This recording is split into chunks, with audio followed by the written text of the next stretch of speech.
En podcast comme à la radio, vous écoutez RTL. Vous écoutez RTL.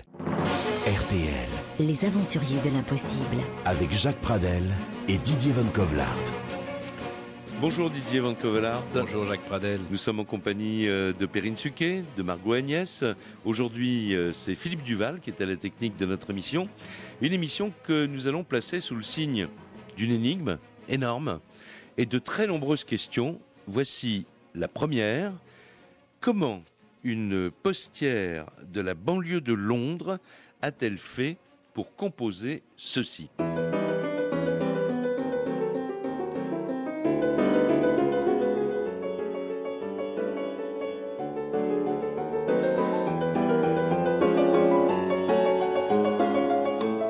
Il faut donner la date de composition de cette œuvre, Didier. Peut-être le compositeur, si certains auditeurs ont dû reconnaître quand même. La date d'abord. La date, 1965. Vous avez dit 1965. Trompez pas de siècle. Non, 1965. Et l'auteur ? Ça a été identifié par beaucoup de musicologues comme une œuvre inédite de Liszt.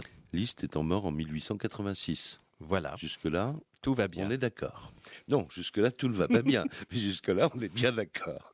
Alors, comment s'appelle cette femme dont nous allons raconter l'histoire avec vous et avec Eric Pigani, qui est notre invité aujourd'hui ? Eh bien, il s'agit de Rosemary Brown, cette dame qui, à partir de 15 ans, et a travaillé à la Poste, était postière, puis ensuite travaillé dans une cantine scolaire, c'est de la banlieue de Londres, très pauvre. Elle est née en 1916. Oui, et elle a 7 ans lorsque elle se réveille dans la nuit et il y a un monsieur dans sa chambre. Non. Et il y a un monsieur en longue soutane, avec longs cheveux blancs, qui lui dit « Tu deviendras une musicienne célèbre ». Donc c'est une apparition. Alors, elle va voir sa maman et elle lui dit là, il y avait un monsieur dans ma chambre qui m'a dit ça. Et la maman dit laisse tomber, ne fais pas attention, c'est pas grave. Il faut dire que dans la famille Brown, on a tendance à voir un peu des fantômes. Enfin, on connaît, c'est normal, mais simplement, il y a d'un côté les apparitions et la réalité. Donc, prends ton petit déjeuner et puis va travailler et on passe à autre chose. N'écoute pas ces messieurs qui viennent dans ta chambre le soir. Bon. Et puis, à partir de 15 ans, elle devient donc employée des postes. Et un jour, le calendrier des postes, elle reconnaît le monsieur qui est sur le calendrier et c'est Franz Liszt. Ah, c'est extraordinaire. Et Franz Liszt lui avait fait cette prédiction. Alors, elle va demander quand même à prendre des cours de piano et visiblement, elle n'est pas douée pour ça. De toute façon, la famille n'a pas les moyens et il faudra attendre très longtemps. C'est plus de 30 ans pour qu'elle ait les moyens de s'acheter un piano d'occasion. Et en fait, elle va vraiment s'y mettre grâce à un accident du travail. Les côtes cassées, elle est arrêtée pour la première fois de sa vie. Ouais. Et elle est mariée, elle a 2 enfants, elle a autre chose à faire que cette espèce de souvenir de cette apparition, dit-elle, qui lui avait annoncé qu'elle serait une grande musicienne. Et là, elle se met au piano et d'un coup, alors qu'elle ne connaît pas la musique, qu'elle ne connaît pas le solfège, ses mains se mettent à courir et on obtient des œuvres que des grands musicologues ont attribuées à, non pas des pièces connues, mais des inédits de Chopin, Liszt, Beethoven, etc. Schubert et les autres. Alors, première énigme, comment une femme sans aucune culture musicale, sans aucun sens de la composition, sans aucune technique de composition peut arriver à écrire des partitions qui en plus sont authentifiées comme étant le style d'écriture de ces compositeurs. Alors y a-t-il une immense fraude derrière ? Est-ce que on veut faire du sensationnel ou y a-t-il un véritable contact entre cette dame sans aucune culture musicale et ces compositeurs disparus qui continueraient à œuvrer à travers elle. Voilà. Et pourquoi aurait-il choisi une postière ? Ça fait partie des questions qu'on pour les accuser de réception de ces œuvres posthumes. J'en attendais pas moins de vous. Bonjour Eric Pigani. Bonjour Jacques. Merci d'avoir accepté notre invitation avec Didier. On avait envie de vous avoir avec nous pour parler de ce personnage tout à fait extraordinaire qui est Rosemary Brown. Vous connaissez bien la question. Vous êtes psychothérapeute, vous êtes pianiste et compositeur également. Qu'est-ce que vous pensez d'un mot de cette femme qui quand même désarme, si le mot est peut-être faible même, un certain nombre de critiques musicaux, en tout tout cas à l'époque, quand on a commencé à entendre ce qu'elle avait reçu. Alors, juste d'un mot, ça va être un peu difficile. Non, d'un mot ou deux ou trois, là, alors, on a le temps. L'histoire est absolument authentique. On pourra reparler un peu des controverses, les nombreuses controverses qu'il y a eu autour d'elle. C'est pas tant une œuvre de Liszt ou de Chopin qu'elle est écrite, c'est la quantité d'œuvres de compositeurs, à peu près 800. À peu près 800 de compositeurs différents, de nombreux compositeurs différents, et pas seulement Liszt et Chopin. Si vous voulez, pour un musicien, faire un pastiche, on va dire, d'une œuvre d'un compositeur, c'est possible quand on a l'état d'esprit du compositeur, quand on est dans un certain état d'esprit, même sans apprendre vraiment la composition, on peut y arriver. En faire 800 de compositeurs aussi différents que Chopin ou Stravinsky, ou Rachmaninoff, c'est quand même autre chose. Là, on est dans un autre domaine qui va plus que l'inspiration que peuvent avoir certains amateurs parfois. Et c'est pas tant que Rosemary Brown, en plus, soit un cas isolé, on va dire c'est un cas évidemment fantastique, bien connu, c'est que vous avez une quantité de compositeurs amateurs, ou de, on va pas dire les professionnels, mais amateurs, ou de médiums patentés, qui ont dit avoir des contacts avec des compositeurs disparus et qui, eux aussi, ont retranscrit des œuvres. Je pense par exemple à N.T. Knapp, qui est un Anglais, un pianiste anglais qui a reçu un oratorio de Handel qui dure 4h30. Et qui a été joué par la BBC d'ailleurs, enfin en partie. 4h30, c'est un peu long. Donc, vous voulez dire, son cas n'est pas unique, voilà, cette femme. Il faut considérer deux choses. D'abord, en premier lieu, c'est que Rosemary Brown a écrit 800 œuvres différentes, y compris 2 symphonies de Beethoven et la fin de l'inachevé de Schubert. Non, pas la fin de Schubert. Si, elle l'a fait. Mais ça a fait débat, d'ailleurs. Puisqu'on en parle, voilà. Il y a une émission assez extraordinaire où on la voit à la télévision anglaise, où le présentateur... une sorte de Jacques Chancel de là-bas, lui demande. Et donc, vous êtes en discussion avec M. Schubert sur l'opportunité de terminer ou non la symphonie inachevée. Et elle répond oui. Alors d'abord, il faudrait que j'ai assez de temps parce que ça demande quand même du boulot. Et puis, on se demande si ça ne perdrait pas un peu de mystère. Nous avons un débat, M. Schubert et moi. Et elle l'a fait, elle l'a achevé. Alors, nous allons faire une première pause dans cette émission. On va entendre la voix on a entendu pas jouer, parce que là, ce sont des interprètes dans ce que nous avons entendu tout à l'heure. Mais on va entendre sa voix dans une émission de télévision où elle explique aux journalistes qui lui posent des questions comment elle reçoit ce type de communication, d'où vient son don. Donc, c'est dans un tout petit instant, dans quelques secondes, et puis on entendra encore d'autres œuvres, évidemment, qui lui sont arrivées par mystère. Les aventuriers de l'impossible. Jacques Pradel, Didier Van Kovlart. Sur RTL. Et aujourd'hui, à la une des aventuriers de l'impossible, énigme, Rosemary Brown, cette femme qui dit être en contact avec, non pas quelques-uns, une poignée de grands musiciens, mais Eric Pigani, notre invité, nous précisait le chiffre, près de 800 musiciens. Et comme vous le disiez tout à l'heure, imiter une personne, faire un pastiche, c'est possible, mais faire 800 pastiches à la perfection, selon un certain nombre de musicologues et de critiques musicaux, ça devient plus difficile. Alors oui. Quelques exemples d'avis de critiques musicaux, de musicologues sur elle. Elle joue comme une casserole, ils sont tous d'accord. Mais on dirait effectivement du Liszt, du Chopin, du Beethoven, elle joue du Brahms. Voilà. Évidemment, elle n'a aucune culture musicale. Et puis, elle reçoit. Mais en revanche, quand elle prend des partitions, comme elle le dit, qui lui sont dictées, là, c'est impeccable. Vérification faite, ces partitions sont bien inédites. Parce qu'on s'est dit, elle est tombée sur un fond extraordinaire d'héritage ou dans un grenier. Elle a trouvé une collection et on nous fait croire, parce que ça commençait par les voisins alertés par tous ce son de piano et qui voient cette petite fille inculte qui joue, donc quand même, cette petite fille, elle est déjà une dame, mais d'un côté, quand on la voit très très menue, elle est restée figée dans le temps, quoi. Elle a quelque chose de très... Et alors les critiques disent, par exemple, chaque partition possède les qualités de chaque compositeur, comme le dit Yann Parrot, professeur à l'université du Pays de Galles. Et il ajoute, un truqueur même très habile est incapable de faire ce que fait Mrs. Brown. William Lloyd Webber, directeur du London College of Music, il dit « Un étudiant en musique peut apprendre à imiter le style d'un compositeur du passé, mais Rosemary ne possède pas les compétences techniques nécessaires. » Et des spécialistes de Liszt, comme Humphrey Searle, disent « Ce ne sont pas des pastiches, mais des compositions originales de Liszt. » Et etc. pour Debussy, pour Chopin, pour Schubert. Ces œuvres sont absolument schubertiennes, comme dit Mary First, spécialiste de Schubert. Alors, est-ce que ce sont des pièces inédites, découvertes par hasard question. Ou une supercherie. Est-ce que cette femme, en réalité, est une grande musicienne, une grande compositrice cachée? Est-ce qu'on veut faire un coup? Alors, cette hypothèse, elle tombe un peu parce que jamais, il faut bien le préciser d'emblée, elle ne tirera profit de ce don-là. Elle transmet ses œuvres qui lui sont demandées. Des compositeurs, dit-elle, lui demandent que ses œuvres voient le jour à travers elle. Alors, on va voir comment on pourrait expliquer cela, si ça n'est pas une supercherie, dans un petit instant avec vous, Éric Pigani. Mais d'abord, on va entendre Rosemary Brown, puisqu'elle était invitée dans des tas d'émissions de radio. On a beaucoup parlé, quand même, de ce phénomène particulier. Et là, c'est un extrait d'une émission de télévision d'Angleterre où Rosemary Brown explique son don.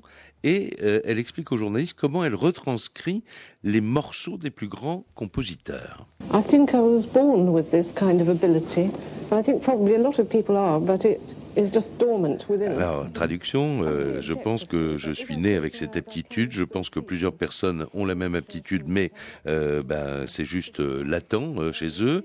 Moi, je les vois, dit-elle, de façon objective, mais si je ferme les yeux, je peux encore les voir, ce qui montre que je ne les vois pas vraiment avec mes yeux physiques. Et puis elle continue, on lui dit, mais alors comment la musique est composée? Elle dit, ils composent la musique, et après ils me la transmettent de différentes façons, mais la plupart du temps, c'est par la dictée.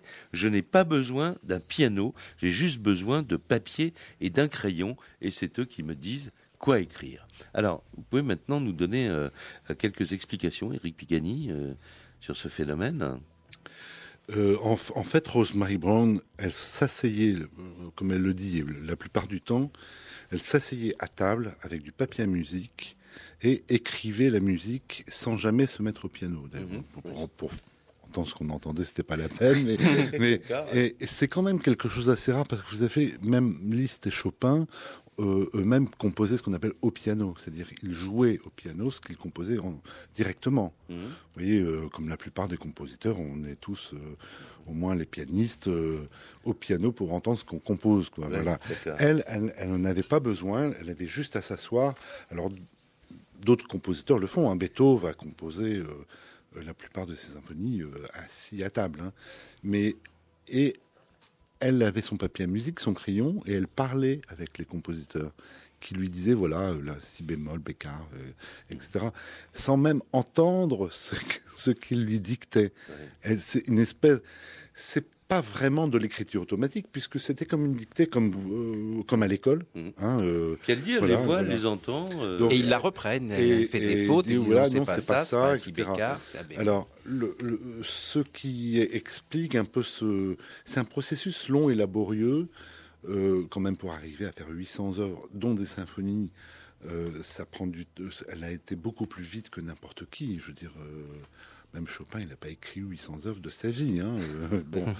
Il y en a d'autres qui sont arrivés, mais c'est extrêmement rare. Donc vous voulez dire que si elle était simplement, si c'était l'hypothèse, puisqu'on parlait de l'enquête avec Didier tout à l'heure, si c'était une compositrice, 800 œuvres, c'est d'une seule personne, c'est vraiment beaucoup.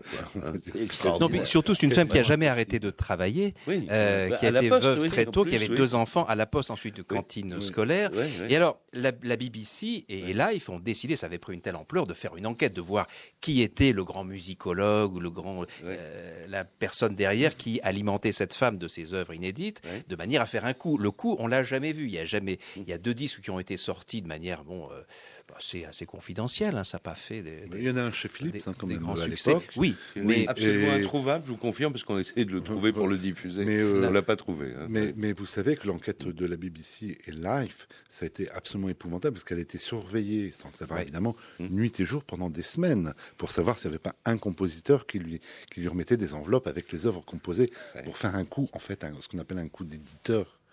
Et puis, en fait, elle sortait de chez elle juste pour aller faire le marché à cette époque, quand elle était, à un moment donné, de sa vie sans travail, et s'occupait de ses enfants et de son ménage. Et donc, après des semaines, des mois d'enquête, conclusion de l'enquête, non, on n'a aucune explication. On ne voit pas où est le trucage, on ne voit pas d'autres explications. Alors là, je m'adresse à ceux qui écoutent cette émission et qui, eux, connaissent la musique, savent reconnaître un compositeur parmi d'autres. Écoutez ceci.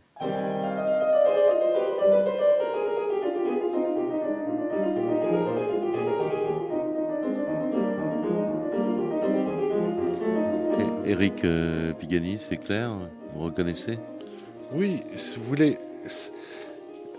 Vous reconnaissez Beethoven, c'est ça que je voulais vous poser comme question. Vous voulez savoir ce que c'est. Vous n'allez pas me dire que c'est Chopin, d'accord? Non, c'est Beethoven. Le truc, c'est qu'il ne faut pas seulement... Vous savez, pour les musicologues ou les musiciens, c'est pas seulement le style un peu auditif dans le style ça va beaucoup plus loin. Ça va beaucoup plus loin. C'est dans les détails qui sont imperceptibles ou pour les gens qui ne sont pas formés à la musique, qu'on reconnaît vraiment...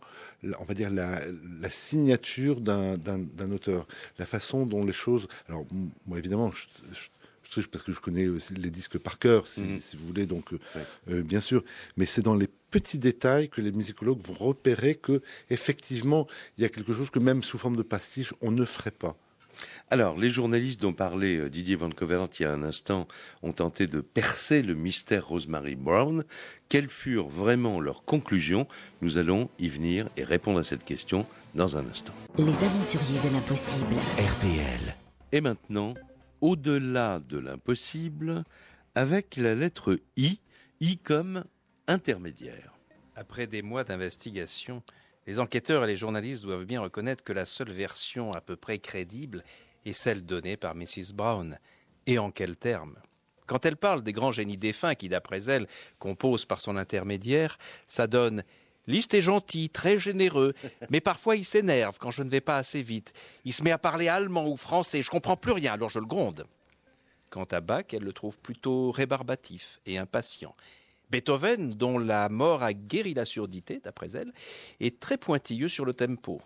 Schubert est bien brave, un peu timide. Frédéric Chopin, lui, se montre aussi passionné que serviable. Racontant dans son autobiographie le jour où sa fille a oublié de fermer le robinet de la baignoire, Rosemary Brown écrit « Tout d'un coup, Monsieur Chopin s'est arrêté de me dicter de la musique et il a eu l'air très agité. Il s'est mis à parler français. » Non sans peine, elle finit par déchiffrer à temps le message que veut faire passer le compositeur des Nocturnes. Le bain va déborder.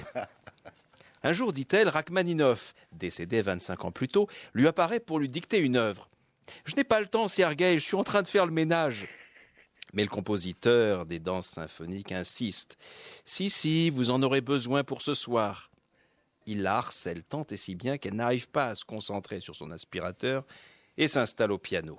L'après-midi arrive une lettre de Leonard Bernstein. Le célèbre auteur de West Side Story, bien vivant lui, a entendu parler des prodiges de Mrs. Brown et il l'invite à dîner à l'hôtel Savoy. « N'oubliez pas de lui apporter ma partition, Rosemary, lui dit alors Rachmaninoff. Ça lui plaira beaucoup. » Bernstein, en effet, en confirmera en public qu'il est très impressionné par cet inédit attribué à Rachmaninoff. Une seule mesure lui paraît un peu bâclée. « Je ne suis pas preneur, dit-il. » Conclusion de Mrs. Brown dans une émission de télé.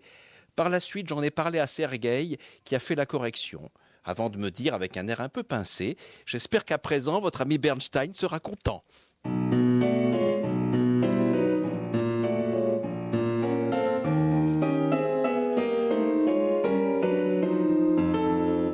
Mais c'est du Rachmaninoff, Éric Pigani. On peut dire que c'est du Rachmaninoff, oui, il n'y a pas de problème pour ça. Alors, Revenons maintenant à toutes les questions que pose ce cas. Est-ce qu'il y a des cas du même genre? Est-ce que vous écartez totalement la supercherie, on l'a compris. Pour Rosemary Brown, oui, bien sûr. Une communication, alors est-elle fantasmée, hallucinée ou pas? En tout cas, il reste une preuve de ce qui se passe, c'est ce qu'on entend.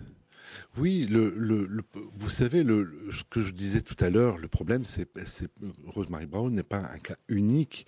C'est que, de toute façon, depuis l'aube des temps, on a des entre guillemets, preuves de communication avec des gens disparus. Il faut remettre le phénomène dans un contexte global. C'est la médiumnité. Pour les musiciens, vous avez quand même une quantité absolument hallucinante, donc je vous disais, de musiciens amateurs ou même de non-musiciens qui ont transcrit des œuvres de compositeurs disparus ou qui ont transmis, on va dire, plutôt que transcrit. Alors maintenant, vous savez, dire c'est du Bach, du Chopin, du Rachmaninoff ou du Stravinsky, c'est un peu complexe pour le public à percevoir, parce que je vous expliquais que ce sont des détails de musicologues. Mais dans les histoires de médiumnité et de musique, vous avez une violoniste hongroise qui s'appelait Gelida Rani, qui est décédée en 1965, donc c'était bien avant Rosemary Brown, et qui était une violoniste de concert, concertiste, et qui travaillait une sonate de Bach. Et tout d'un coup, les esprits sont venus avec elle. Donc, c'est pas Bach, hein, ce sont les esprits de la musique sont venus à dire la façon dont tu travailles, dont tu joues cette sonate ne va pas du tout.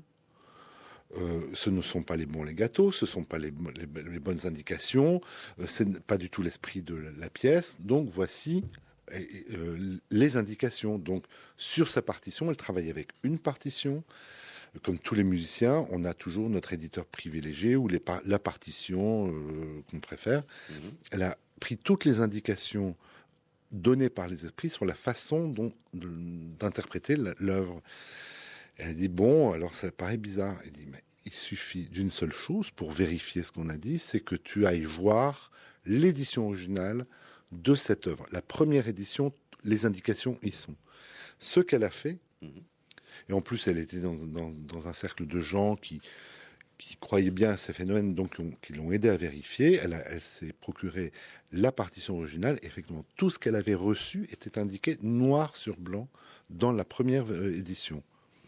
Donc, mais ce sont tous des petits détails comme ça qui montrent qu'effectivement, certaines personnes sont capables de percevoir des choses qu'ils ne connaissent pas à l'état conscient et de pouvoir les transcrire. Mais est-ce que la musique aide au niveau vibratoire, justement, cette expansion de conscience? Oui, alors là, vous prêchez un convaincu. C'est une question. Bien sûr, la musique, c'est le pont qui relie le matériel immatériel par excellence. Hein, c'est le premier des arts du monde. Que évidemment, on est dans le monde de la vibration, des fréquences. Et pas seulement Et quand on parle de vibration, de fréquence, on peut parler de lumière, on peut parler de monde quantique. Et vous-même, Éric Pigani, vous avez eu ce genre d'expérience? Oui, j'ai eu des expériences personnelles. C'est pour ça que, comme tous les gens qui s'intéressent à ces phénomènes-là, en faisant des enquêtes, se lancent dans ce genre d'enquête, parce qu'on a vécu des expériences personnelles. Si vous voulez, bon, et après, des compositeurs disparus qui oui, ont voulu s'exprimer à travers vous. J'ai vécu, moi, quelque chose de similaire à Rosemary Brown, mais pas sur la composition, enfin, plus tard sur la composition, mais avant de connaître son histoire, j'ai vécu quelque chose d'assez similaire en étant jeune. Mais bon, ça c'est pas très important, c'est un peu anecdotique. C'est-à-dire un compositeur qui vous est apparu Oui, mais je ne veux pas aller trop loin sur le sujet. Ce qui est important, c'est de savoir que le phénomène n'est pas unique. Ça peut arriver à n'importe qui, n'importe quand. Quand vous apprenez que Rosemary Brown existe et qu'elle dit cela, vous avez une expérience personnelle intérieure qui vous personnelle fait dire que c'est possible. Mon Dieu, moi je m'étais pas trop intéressé à ce phénomène-là avant. Donc j'ai vécu pendant un certain temps un certain nombre de phénomènes. Et par la suite, j'ai eu les exemples quand j'ai commencé à être plus curieux de recherche, pouvoir aller dans les bibliothèques, etc. Alors on va faire une nouvelle pause et on se retrouve tout de suite après. Les aventuriers de l'impossible. Jacques Pradel, Didier Van Kovlart. Sur RTL. Et avec Éric Pigani, nous parlons autour du cas de Rosemary Brown, mais on a compris à travers ce que vous disiez, Éric Pigani, depuis tout à l'heure, que ce cas n'est pas unique, il est loin d'être unique. Et on vous a préparé une petite surprise, musicale, hein, bien entendu. Écoutez.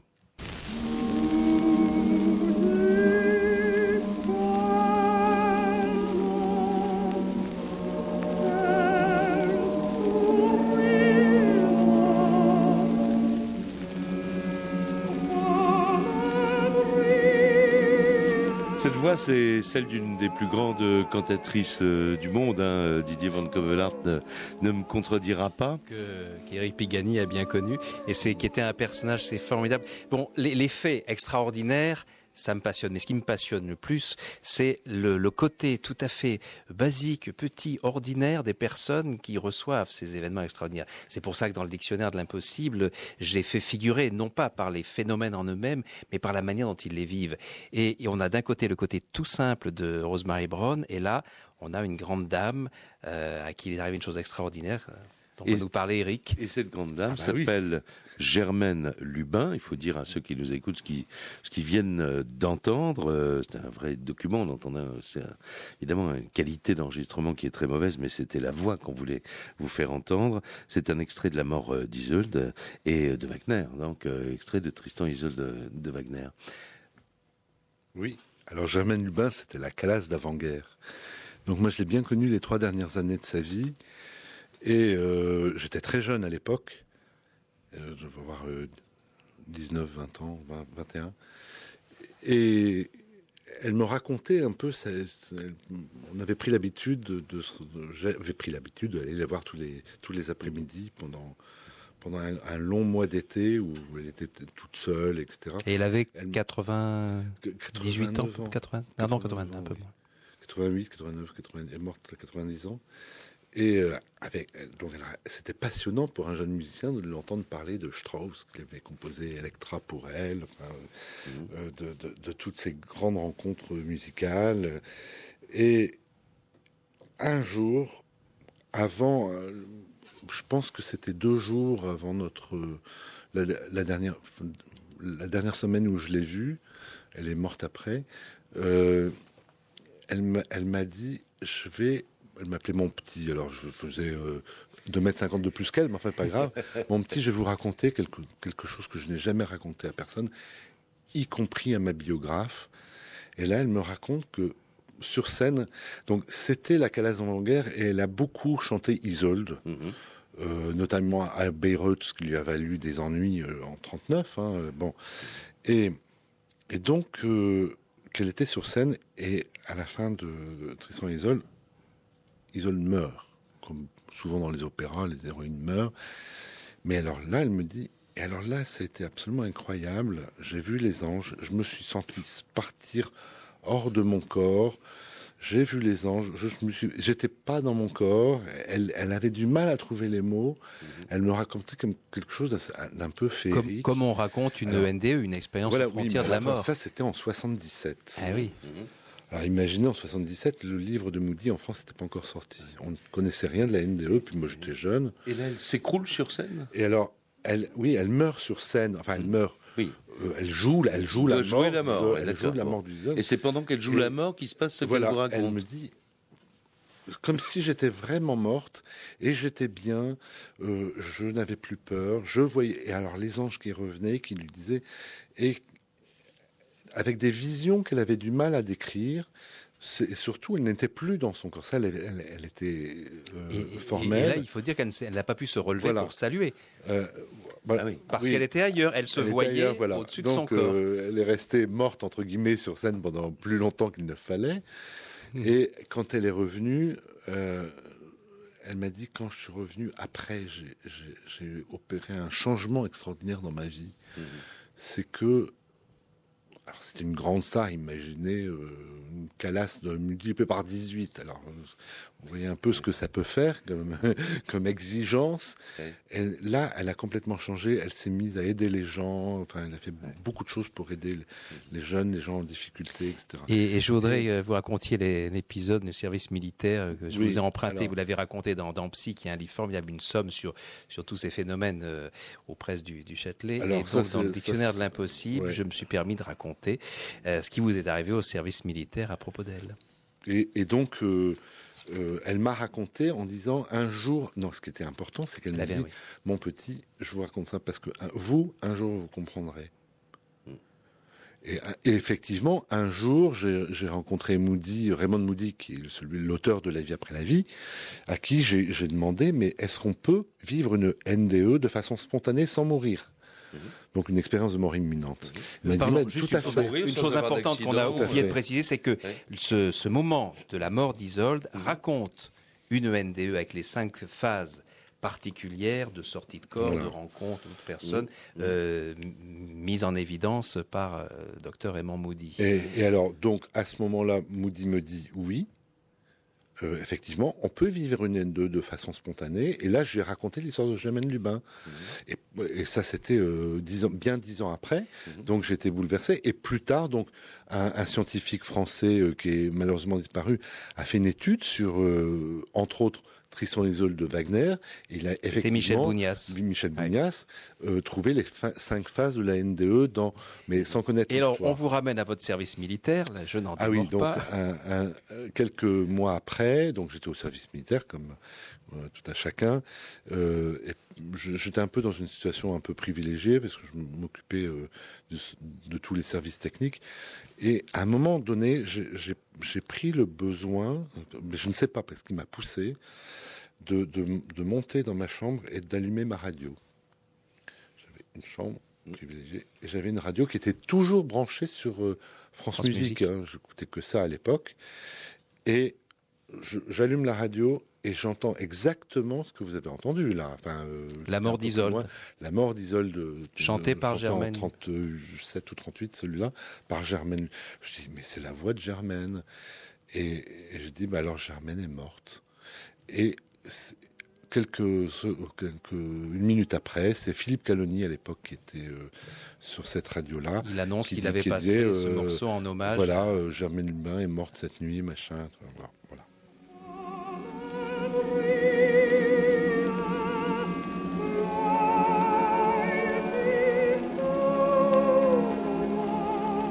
La mort d'Isolde, Germaine Lubin, 1929, la date de cet enregistrement. On fait une pause, la dernière de l'émission, on se retrouve tout de suite après. Les aventuriers de l'impossible. Jacques Pradel, Didier Van Kovlart. Sur RTL. Avec Éric Pigani, et d'ailleurs avec Éric Pigani, dans un instant, on va essayer, avant de terminer cette émission, de débusquer quelques pistes de réflexion pour tenter d'expliquer quand même ce phénomène extraordinaire de Rosemary Brown. Tout à l'heure, Didier Van Kovlart, vous racontiez que, évidemment, il y a eu des polémiques autour de l'histoire, il y a eu des enquêtes de la BBC, de la presse anglaise, mais vous n'avez pas raconté quelque chose que j'ai lu, c'est que l'une des personnes qui a été parmi les plus acharnées en disant que Rosemary Brown c'était une supercherie, il a été très acharné quand même. Oui, mais surtout sur le côté qualitatif. Alors il s'appelait John Lill. Il dit c'est nul ce qu'elle fait. C'est un expert musical qui affirma aux médias, partition à l'appui, que les prouesses de cette dame n'avaient vraiment rien d'exceptionnel. Il s'appelait John Lill, c'était lui-même un pianiste de renom. Seulement son argumentation n'a pas tellement été relayée par les rationalistes parce que elle consistait à démontrer que lui aussi, durant ses concerts, il recevait la visite des mêmes compositeurs décédés. Et que c'était beaucoup mieux. Et que ces compositeurs corrigeaient par son intermédiaire les erreurs de transcription commises par l'ancienne postière, Rosemary Brown. Donc, on a un peu fait silence sur sa réaction. Mais bon, il y a eu d'autres personnes qui se sont efforcées de trouver des explications rationnelles. Voilà, alors vous en citez un certain nombre. Bon, d'abord un mot un peu barbare, mais on va le traduire. Cryptomnésie, ça veut dire quoi ? La cryptomnésie, c'est un souvenir inconscient, c'est-à-dire un jour vous avez entendu une info que vous avez oubliée, vous avez... Mémoire cachée. cachée, quoi. Mémoire Ouais, cachée, c'est ça. et puis des mémoires souvent de la petite enfance, et puis ça remonte un jour. Bon. Ouais. Alors, est-ce que, par exemple, elle aurait été en contact dans une bibliothèque avec toutes ses partitions quand elle était enfant, qu'elle aurait mémorisé on ne sait comment? Bon, D'accord. ça paraît un C'est peu une tiré par les explication. cheveux. Ouais. Après, L'auto-hypnose, vous dites auto-hypnose. alors, l'auto-hypnose inconsciente. inconsciente. Alors ça c'est une chose assez passionnante, mais que je raconte ailleurs. C'est des expériences de l'université de Leningrad, où tout à coup, des grands chercheurs, des neuropsychiatres, des spécialistes du cerveau, ont fabriqué par l'hypnose et ensuite par les techniques d'auto-hypnose apprises à leurs élèves,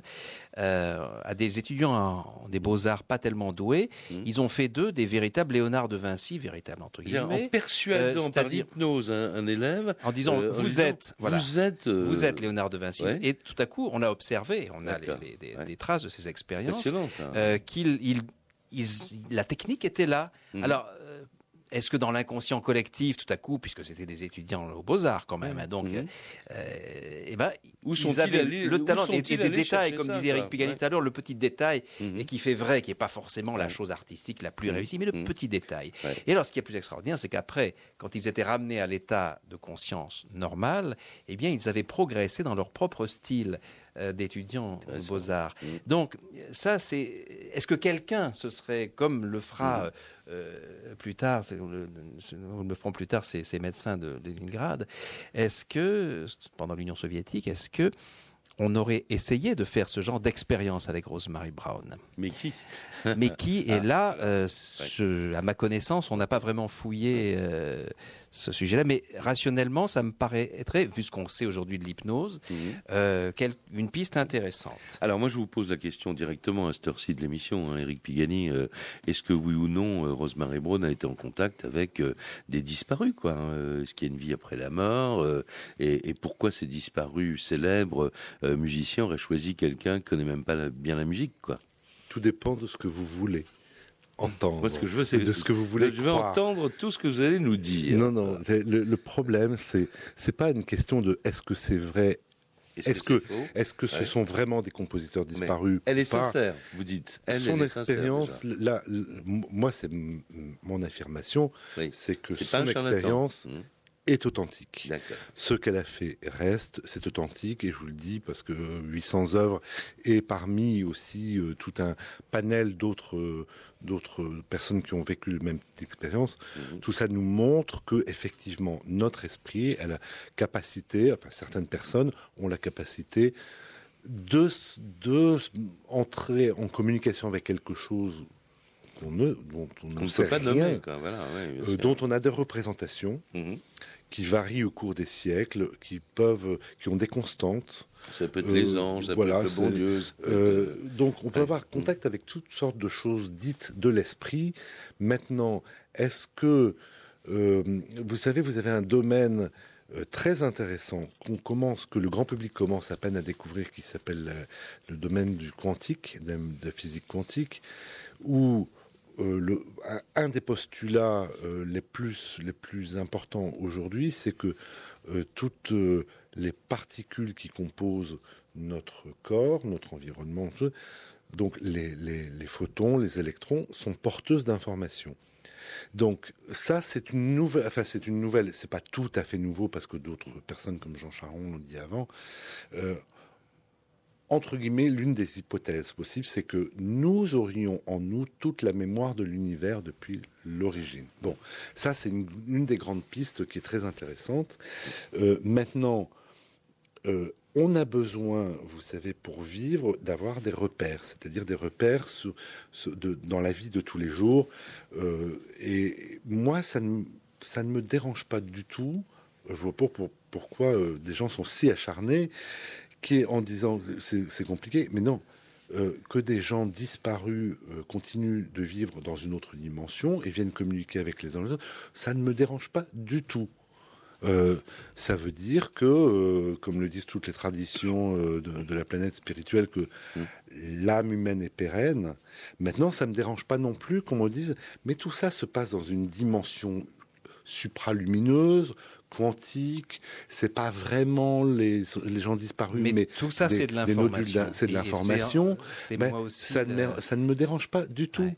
Parce que le problème, c'est ce qui est important pour moi. J'ai jamais été un militant de dire il faut croire ci ou ça. Pour moi, c'est on réfléchit, surtout on expérimente. Et la meilleure façon, je crois, moi ce que je dirais, si vous voulez savoir, connaître la vérité, eh bien, faites de la musique. Très bon conseil. Merci beaucoup, Éric Pigani. Alors, il faut Didier. dire que sur les 800 œuvres que laisse Rosemary Brown depuis sa mort en 2001, il n'y a pas eu de repreneur depuis qu'elle est dans l'au-delà. Personne n'a reçu d'autres œuvres, peut-être parce qu'elle était un peu trop désintéressée pour notre époque aujourd'hui, où le plagiat rapporte plus que la transcription bénévole. Allez savoir. L'émission est maintenant terminée. On vous souhaite un excellent week-end à l'écoute d'RTL et on se retrouve lundi pour un phénomène passionnant à la une de notre émission, les frontières de la mode.